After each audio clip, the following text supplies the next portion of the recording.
Imagine shooting 45 megapixels at 60 frames per second, or 30 frames per second lossless RAW. And if you're a video shooter, can you imagine shooting 8K video at up to 120 frames per second? Well, you won't have to imagine this for much longer if the latest story about a firmware update's true. So stick around after this short message for all the firmware details. But first, subscribe to this channel for a chance to win a Canon EOS R5. I'll be giving one away to one lucky subscriber once this channel reaches 100,000 subscribers. Anyone above the age of 18 with a valid mailing address is eligible. Additional terms and conditions are linked in the description down below. We have a major firmware update coming to the Nikon Z8 as well as the Nikon Z9. That's of course if Peter's story about a new major firmware update is real. And that's really the big question here. Are we actually getting a major firmware update for not only the Nikon Z9, but also the Nikon Z8 with some capabilities that seem, well, like they're borrowed from, well, rumors of the latest Canon EOS R1 specifications or the Canon EOS R5? And that's the big question here. Are we getting a major firmware update to both the Nikon Z9 as well as the Nikon Z8? A new firmware update that's supposed to provide some pretty impressive stills and video capabilities? Or are these supposed leaked specifications of a firmware update nothing more than somebody punking Nikon rumors, offering up their forecast based off of, well, what competitor cameras are supposed to be bringing in Q1 of 2024? Well, stick around. I'm going to give you all the details, and then at the end of all the firmware specifications that we're supposed to be getting, I'm going to give you my thoughts on whether I think these are realistic or whether it's just some sort of forecast story. Now this one is relatively plausible. It promises continuous shooting at a rate of 30 frames per second at 45 megapixels. I need to apologize a little bit here because, well, we're going to do a little bit of math. Now let's take a look at the Nikon Z9 today with the latest firmware update. It's capable of shooting 20 frames per second, and that's lossless RAW. And as you can see from this chart, being able to shoot 20 frames per second lossless RAW requires 1.2 gigabytes per second sustained. So using some simple math, dividing 1.2 by 2 and then multiplying by 3, that gives us 1.8 gigabytes per second. Now if you're taking a look and seeing what the fastest CF Express card on the market can do today, Gen 3, well, that's 1.5, just over 1.5 gigabytes per second. Now with Gen 4, and yes, as you can see here, there are some Gen 4 cards on the market, but that's of course assuming that the Nikon Z8 and the Nikon Z9 can take advantage of these speeds. But to be able to produce 30 frames per second lossless RAW at 45 megapixels is certainly plausible. And of course, it could be based on a caveat, such as being able to shoot for no more than half a second, or 1.5 seconds as an example. So I do certainly believe that it's certainly possible to shoot 30 frames per second lossless RAW. As far as JPEG goes, well, of course, that's certainly plausible. And the Nikon Z9 can definitely shoot up to 120 frames per second, but the resolution drops all the way down to 11 megapixels. This 30 frames per second RAW is supposed to be full sensor readout. That's 45.7 megapixels. Pre-shooting is not a new capability, but the Nikon Z8 and Nikon Z9 through this firmware update are supposed to get raw pre-capture shooting. And while this capability isn't revolutionary, as we can find it in more affordable cameras like the Canon EOS R6 Mark II, they don't have raw pre-capture shooting. So yeah, pre-capture shooting is something plausible. We see it on the Canon EOS R6 Mark II for, what, about $2,500? So to add raw pre-capture shooting, it's certainly plausible. It makes sense. It's one of the more sensible things in this list of specifications that we're supposed to be getting in this big firmware update for the Nikon Z8 and the Nikon Z9. And if you think 30 frames per second is bold but within reach, you're going to love this other specification. Nikon rumor says that the Nikon Z8 and Z9 with this big firmware update will be capable of shooting 8K video up to 120 frames per second, but it's limited to 2.5 seconds. Okay, so that caveat, 2.5 seconds, pretty much renders 8K at 120 frames per second pretty much useless for anybody that's shooting run and gun. Now on a tripod, it's certainly useful. And why? Well, you see, when you're shooting run and gun, when you go to press the record button, you're gonna have a little bit of movement in the camera. And of course, when you stop recording, and usually you waste about, well, if you're really efficient, you can waste maybe a second, a half a second on start, and a half a second on stop.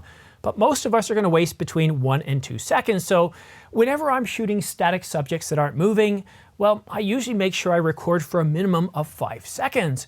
And for other subjects that are, how shall we say, in movement, that are moving around, whether they be people, animals, or anything else, I like to be able to shoot 10 to 20 seconds, and that captures most subjects doing most things.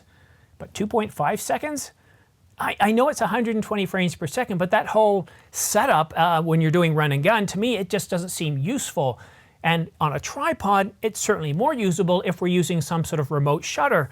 But still, 2.5 seconds? It's one of those settings that's all about marketing. It's a headline grabber, but I don't see it being very useful in any way whatsoever, unlike this next capability. While many believe it's certainly possible to be able to shoot 30 frames per second lossless RAW on the Nikon Z8 or Nikon Z9, Nikon Rumors goes further, talking about the firmware update offering the ability when shooting in a burst shooting mode of capturing up to 60 frames per second. That's full sensor, 45.7 megapixels, followed by 2 shots of 11 megapixels in a cyclical loop. Okay, so 60 frames per second. It doesn't say whether it's JPEG or RAW, but I'm willing to bet that to be able to do 60 frames per second, it's not going to be RAW, it's going to be JPEG, and I've got another quote to give you in a little bit that's going to back that up. 60 frames per second, even in JPEG, I would imagine that the level of detail is going to drop off significantly, and because it's going to be JPEG, well, that tells me that this isn't really useful for any sort of professionals. And a lot of what's rumored or forecast or leaked in this firmware update, yeah, it kind of has me, they seem to be capabilities that are more aimed for, how shall we say, well, non-professionals, people that are buying these cameras because they're simply one of the best cameras on the market. They produce really great results. And of course, to be able to shoot 60 frames per second is definitely a headline grabber, as well as 8K at 120 frames per second.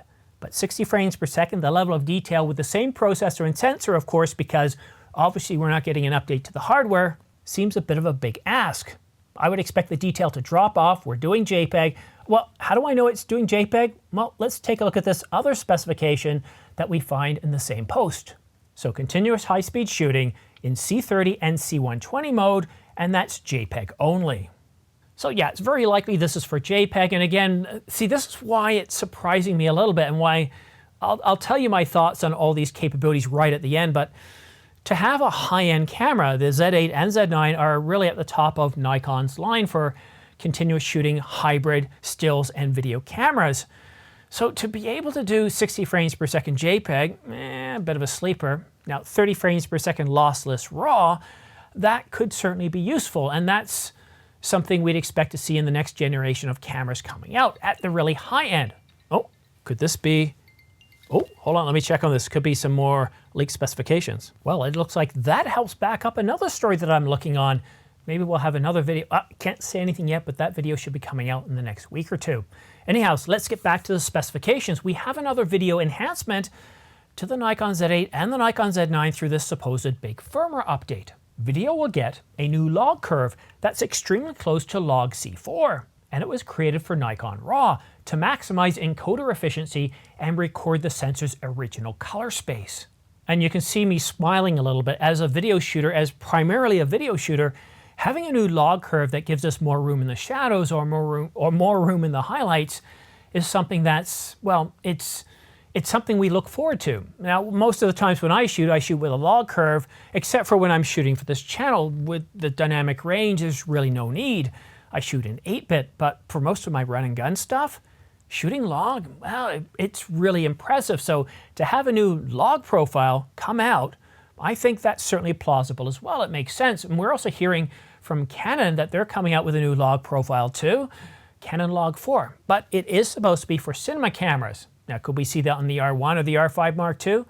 Well, that's plausible as well, but pure speculation and conjecture. And lastly, a firmware update will also provide anamorphic lens support in the format of 45 megapixels, open gate, 3:2, 30 frames per second RAW. And as far as D-squeeze, it supports 1.33, 1.5, 1.6, 1.8, and 2. Wow, another thing to get us video shooters excited. Open gate? You have to look at Panasonic, their Lumix line, to actually see open gate. Very few camera manufacturers offer it in their stills hybrid camera line. Open gate, 30 frames per second. That's a big deal. And to have anamorphic support, well, again, this seems like they're copying something from Panasonic, and that's where I want to talk about the probability that this is a real firmware update that's coming out for the Nikon Z8 and the Nikon Z9. So first of all, let's take a look at the stills capabilities, the high-speed continuous shooting. 30 frames per second lossless RAW is plausible. We might see a bit of a detail drop-off, but in terms of, well, the internal camera architecture, to be able to go from 20 frames per second lossless RAW to 30 frames per second lossless RAW requires a speed that, well, the CF Express cards can't currently handle, except for there is one Gen 4 on the marketplace, but that Gen 4 CF Express card came out after the introduction of the Nikon Z8 and the Nikon Z9, so they weren't tested with that high speed. So it's certainly plausible. It could be, based on the buffer, it might have a limited shooting rate of maybe up to a second, half a second, or 1.5 seconds, but it is plausible. However, to go to 60 frames per second, definitely not lossless RAW, certainly possible with JPEG, but we're getting into a capability that is for, well, it's not for professionals, it's for amateurs, it's for hobbyists, and that's not the primary marketplace of the Nikon Z9, let alone the Nikon Z8. So I kind of see that 60 frames per second. It's kind of like the Canon EOS R6 Mark II getting 40 frames per second. It's nice, but it's not something that a lot of professionals are going to be using. And in terms of the video capabilities, well, 8K at up to 120 frames per second. Now on the Redvi Raptor, it can do that speed, and to actually get to 8K 120, we have to go to a lot more expensive cameras. Now the Canon EOS R1 is actually rumored to be able to do 8K 120 frames per second. The Canon EOS R5 Mark II, though, is limited in rumors to 8K 60, although they could push 8K 120. At this point, I can't see the Nikon Z8 or the Nikon Z9 doing 8K at 120 frames per second with the current internal image processor and sensor. Well, actually, that's not completely true. They could do it, but they would have to significantly degrade the quality of 8K at 120 frames per second. And from what we see on the Canon EOS R5, doing 4K at 120, there's definitely a drop-off. Now, both the Nikon Z8 and the Nikon Z9 have a stacked sensor, so that will improve. But 8K 120, that does require an awful lot of effort. It generates an awful lot of heat. So, and again, at 2.5 seconds, I can't see very many use cases where that's going to be usable. So I'm willing to call this one and say I don't really buy that in any way whatsoever. And in terms of having a new log profile, that's also plausible. But overall, this to me, this seems like it's something that somebody came up with. They were bored on a weekend or a weeknight, and they were looking around, seeing what's supposed to be coming out. They were looking at the Canon EOS R1 specifications, the Canon EOS R5 specifications. They were looking about what's being talked about on L rumors for new Panasonic refreshes of the S1 and the S1H, or even the recently announced Sony A9 Mark III. So I would love to see some of these specifications come out, but I don't really find them to be usable for pros. And if anything, they're more to grab the attention of, well, news headlines. To me, I would discount this. I wouldn't get too excited by it. I think to see these kind of improvements, such as 8K at 120 frames per second or 4K 120 more detailed, I think what we're going to have to see is a follow-up to the Nikon Z9. And there is a rumor that we're getting a new Nikon Z9, but it's supposed to be with a global shutter, and it's supposed to, well, have about half the resolution, so around 20 to 24 megapixels. There is a chance that Nikon could refresh the Nikon Z9 ahead of the Olympics. It's certainly possible, but other than that new camera with a global shutter and half the resolution, we're just not seeing anything at this point. But, you know, the Olympics are a good 6 or 7 months off, so we've got some time. But this rumored firmware update, this supposed big firmware update for the Nikon Z8 and Z9, I just don't believe it's plausible. I think it's mostly made up. Somebody's forecast or an idea that sent it into Nikon Rumors, and even Nikon Rumors, Peter himself, called this one a wild rumor. And that should tell you everything you need to know. Whenever Peter, Nikon Rumors, or even Canon Rumors refer to something as a wild rumor, it's just pure conjecture and speculation. They don't believe it to be true, but they're putting it out there because Well, it's interesting nonetheless. Even though we can look at this and say it doesn't make a lot of sense, we can see, hey, this is interesting and gives us something to talk about on a rather slow, dreary, and cold Sunday. But that's it for now. One thing I do ask you to do, though, if you like supporting this channel, you like the content I put out, and you're looking at purchasing new camera gear, lenses, maybe a Nikon Z8, and today's, actually, no, I think today, Sunday was the last day. The day I'm recording this is the last day for the $300 off the Nikon Z8. A great deal on that camera. And we haven't seen a price decrease on the Nikon Z9, even though it's been out for a couple of years.